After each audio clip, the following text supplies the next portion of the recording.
This is a carpet remnant that I want to clean. I keep this in the front of the refrigerator. But it's difficult to clean because it's not like carpet that's nailed down. It moves around. So I'm going to clean it this way, outside. First, I'm going to hose it down with water.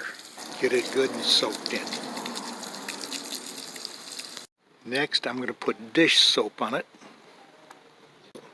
I'm going to rub it in with a brush I've got on a cordless drill. And this is just to let it set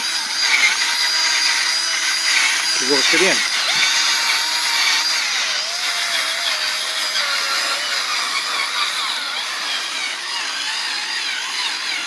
in. Now I'm going to let that soap sit in there for a while and maybe lift the dirt up out of it, or at least loosen it up.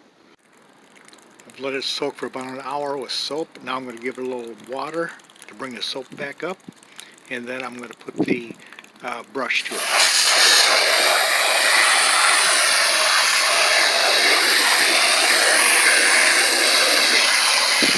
Using my cordless drill and this brush,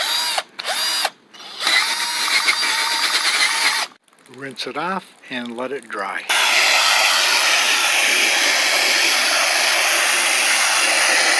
And there is my carpet square, cleaned and dried. I want to show you the difference next to one that's dirty that I've got to clean.